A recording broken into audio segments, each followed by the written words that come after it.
Yo, weird question. Do you still remember when you watched My Hero Academia episode 2 for the first time and how it made you feel?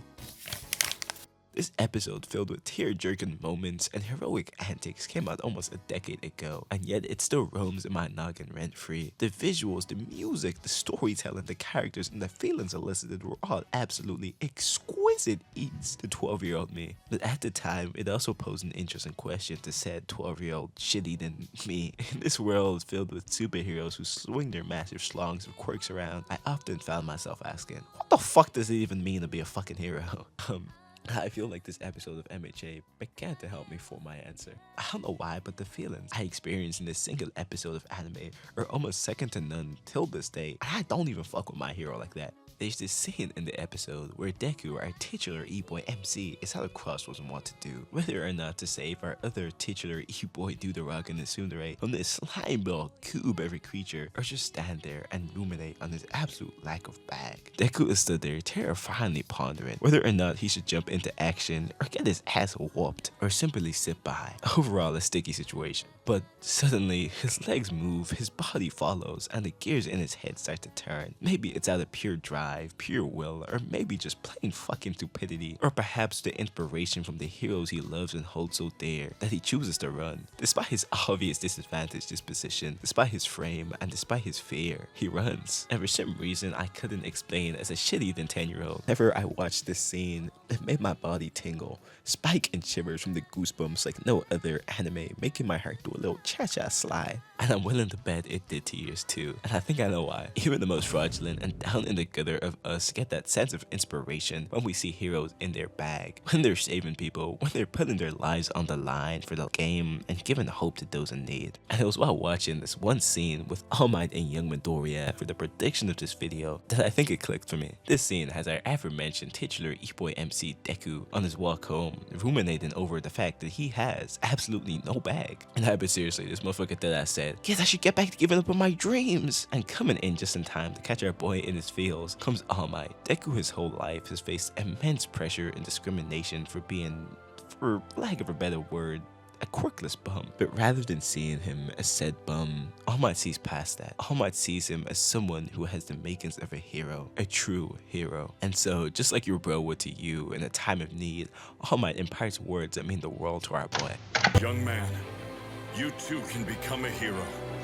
These words mean so much to young Midoriya, being words he's never heard from anyone in his life. Not his friends, not his fuck-ass bully Bakugo, not even his mother. Words he thought to be so foreign to him, an affirmation of the impossible. That central conceit that anyone can become a hero. Those words inspire both him and me. I don't know what it is about seeing an old man spitting wisdom, but that shit hits every single time. And those words help lay the groundwork for me to realize what being a hero really meant to me. Those feelings of inspiration, drive, and hope we all experience from this episode and this one particular scene were also prevalent within the first few seasons of the show. The show explored these themes and what being a hero meant to everyone in this fraudulent little class of bums. And that's what made it so special to me.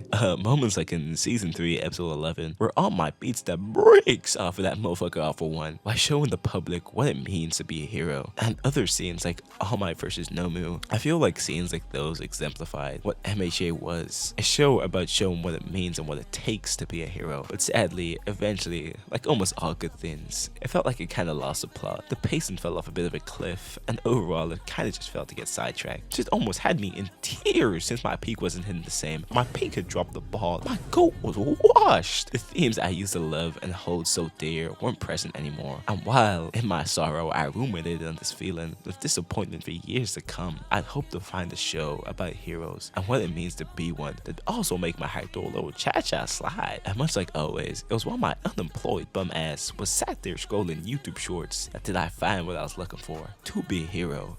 X. What is a hero? A ray of light in the darkness. A guardian in a moment of need. A savior made perfect by and for the people. You have the power to create heroes. With hard work, you can become a hero too.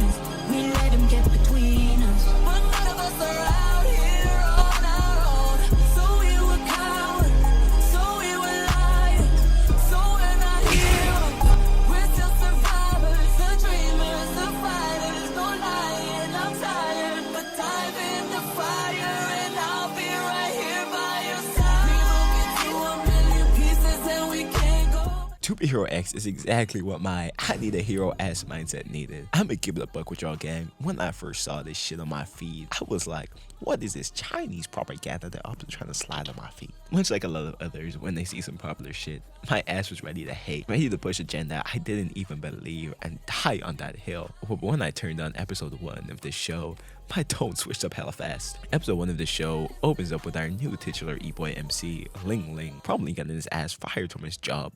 My bad. Cause he was pushing some deku bullshit like everybody can become a hero. He's understandably down in the dumps, so much so that he considers booking a first class ticket to the ground from the building he's on.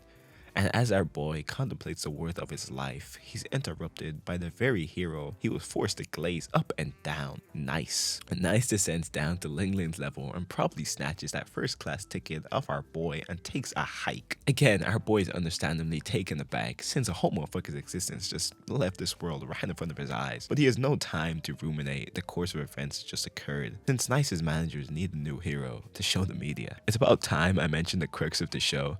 Trust value is the power system of the show. It basically entails that if the public sees your ass as a bum, your ass becomes a fucking bum. And if they see you as someone who always stands firm, that's what you become. Rather than having motherfuckers bit by fucking radioactive spiders or who are just rich as their superpower, the world of 2B Hero X has trust.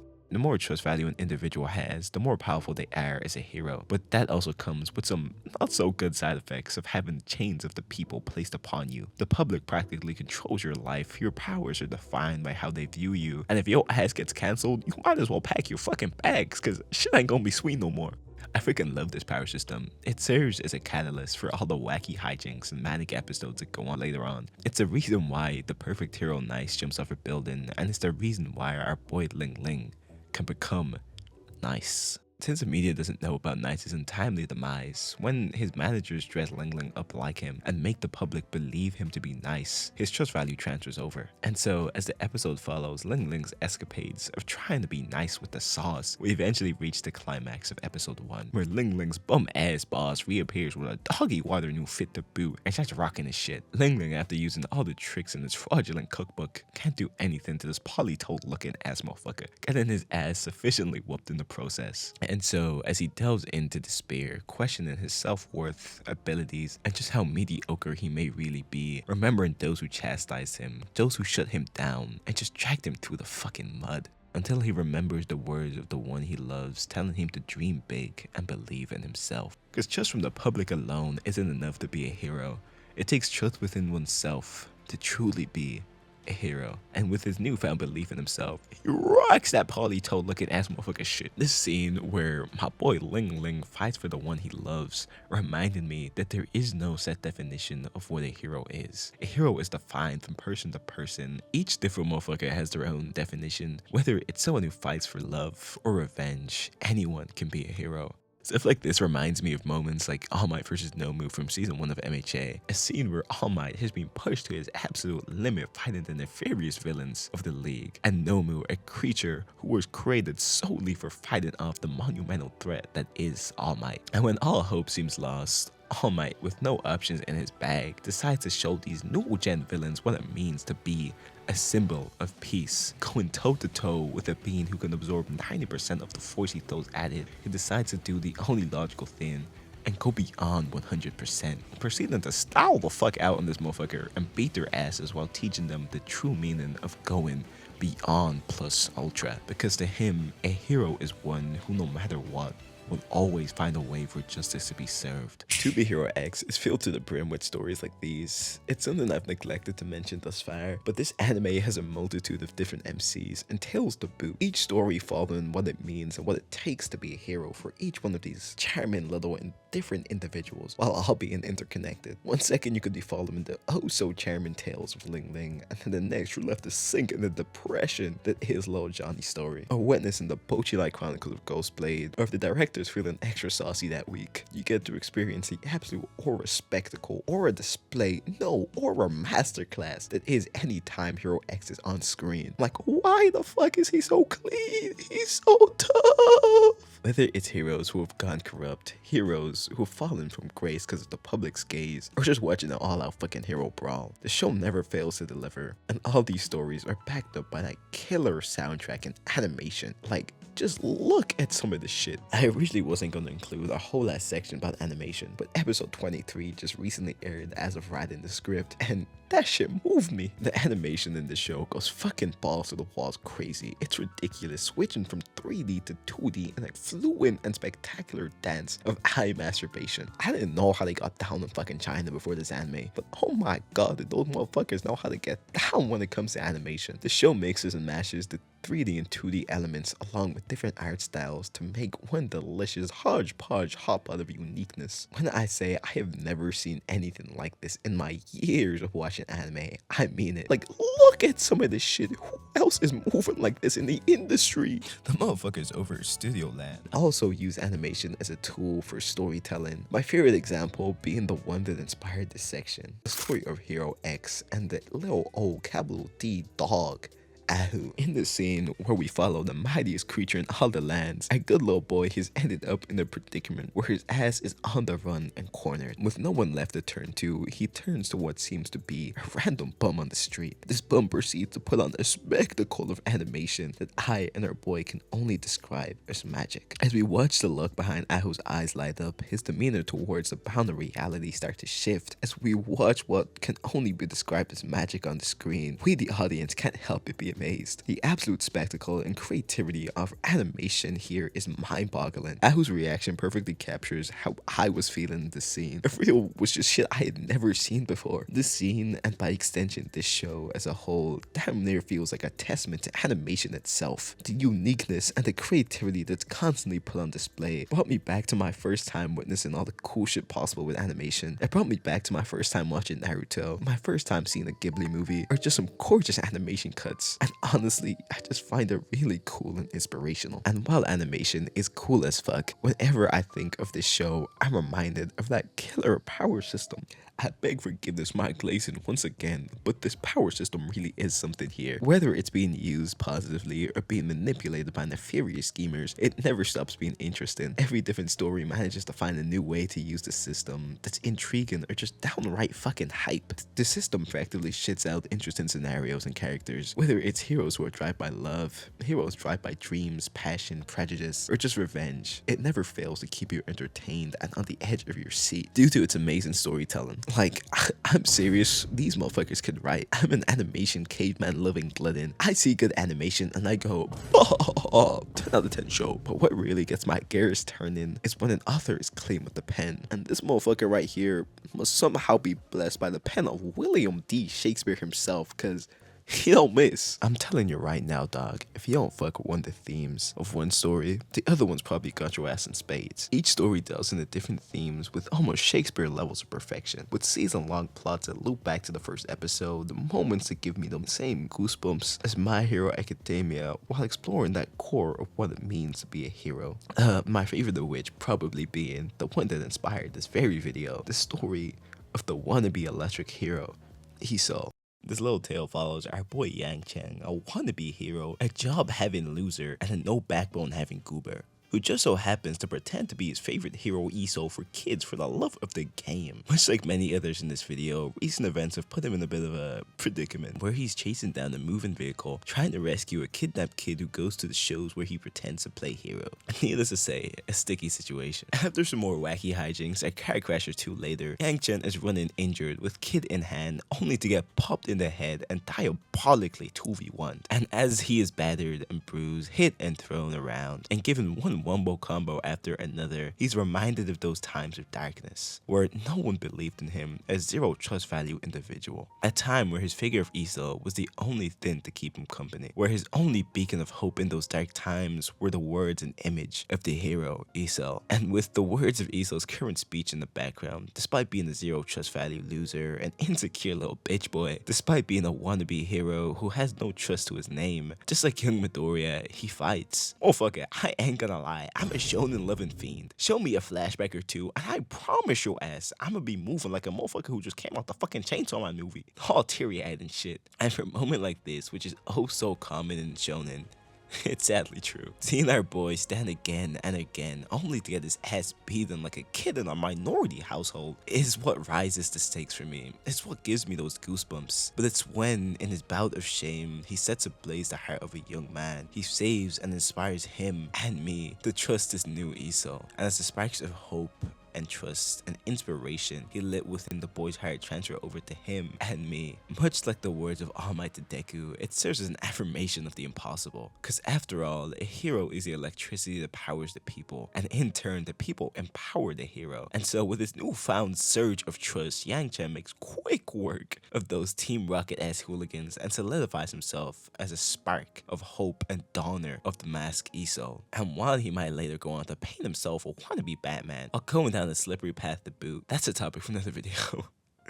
This episode, and by extension this whole show, reminded me that being a hero comes in many forms. But to me, being a hero means to inspire. This episode, on a grander scale, this whole show helped me realize that's what being a hero means to me. Their ability to inspire emotions within people like little old me and you through actions and their beliefs is what made them so special to 10-year-old me. And that's why I love that one episode of My Hero Academia. This scene, this fucking scene, was not only the scene that inspired this video, but also the one that reminded me of that feeling I got when I first experienced MHA episode 2 for the first time. This scene where a phony wannabe hero is able to defy all expectations, all of society's preconceived notions, and manages to inspire hope within the hearts of the people. Just fucking hits. It's the same feeling I get when I see Moomin Rider stand in business against the ops to prove his point, when my boy Shinra plants his grippers on the fraud to save the Maki, or when Old Man Gigo inspires the youth with his projects, when I see All Might put it all on the line for the sake of humanity, or Uzui holding it down for the gang, Ling Ling fighting for the one he loves, or Deku taking his first steps to be a hero. It's a feeling of hope and inspiration that makes me think I could take on the world itself. This feeling of inspiration that makes even a bum like me get his ass off of YouTube shorts. The feeling of seeing some cool shit curated and nurtured by another living and breathing human being, whether it be some virtual tubers singing out their goddamn wazoos, or just an animated show of heroes who make me feel shit. It's all that same feeling that I hold so dear.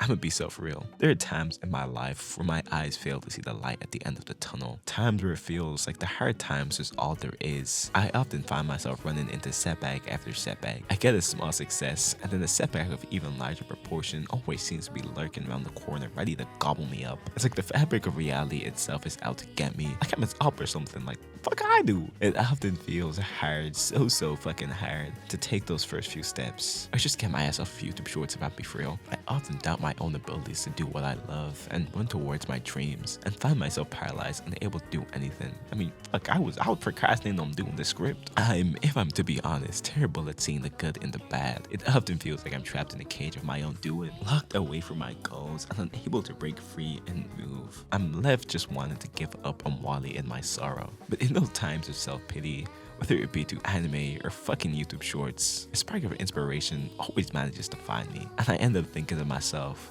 yeah, shit might be fucked right now. But after I see Deku cry out for his chance to be a hero, after All Might burns his last embers of one for all and passes on the torch, or my team Daiger and homies doing the impossible and fighting the invisible, and Nada and the gang doing it for the love of the game, or just the VTuber girlies absolutely crushing it and singing their hearts out, the Go Gigo dropping some absolute peak on the feed, just a cool ass music video. And most recently, in the form of hero stories with Yang Cheng, the wannabe hero, defying all odds, all preconceived notions and expectations to be a hero. Whenever I experience moments like these, it lights a spark within my heart, a burning spark of inspiration that makes it just that bit easier to chase what I love. Moments like these from my favorite fiction motherfuckers that do what heroes do best and help me push past my doubts and inspire me to take those first few steps and see the light at the end of the tunnel. Those moments that remind me of how I felt when I first watched My Hero Academia Season 1 Episode 2 for the first time make the flame in my heart just that bit brighter, making me think that maybe even my hero yearning, YouTube shorts scrolling head ass might also be able to become a hero. Hero. Hero. What? Hero. Dance. Hero. Hero. Hero. Hero. What? Yes. Hero. Let's get it. Time zero to hero life flames.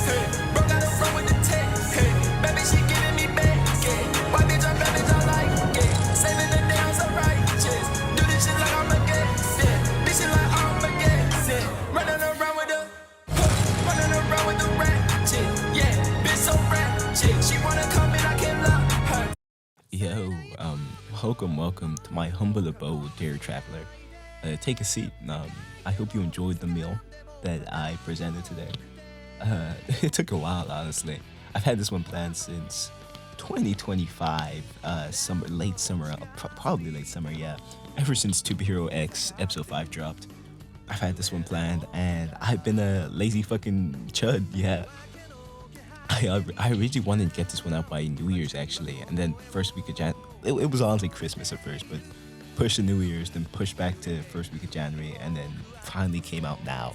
Yeah, I'm a fucking lazy bum, I'm not gonna lie. But yeah, another thing that really inspired this video was the absolute hanger made by the dog ABM4. The one video where he talks about inspiration. I mean, you can probably fucking tell with the whole theme of this video, but also being an unemployed fucking bum. That video was just such a fucking amazing video, and it inspired me to take flight, and it reminded me to log the fuck in. It just gave me the urge to create shit, so thanks for that shit, maybe. You can probably tell, but the video's a bit rough around the edges, but yeah, I guess we can say my shit got wappy-sappy or some shit. I'm still trying to learn how to navigate the software. Coming from CapCut to Adobe After Effects got me fend of my fucking life. But yeah, no, shit's hard, but we'll get there for real. But yeah, I look forward to another My Hero Academia video sometime in the next 2 months, because during the making of this script, I actually managed to finish rewatching all of My Hero Academia. Yeah, fucking jobless activities. But yeah, shit was amazing. It was fucking spectacular. Tokoyami's a fucking aura farmer. Deku's my fucking goat. That boy Bakugo is low-key an amazing character. And yeah, shit was just amazing all around. So look forward to that. But yeah, it's been me, Stats. I hope you enjoyed this scrumptious meal that I tried my best to cook up. And yeah, I'm gonna go fucking take a break. Thanks so much from the bottom of my big old heart. Stay cool, stay awesome, and I'll probably have some new shit for you next month. So, in the meanwhile, go watch some cool ass anime, go be a fucking hero. I'll see you later.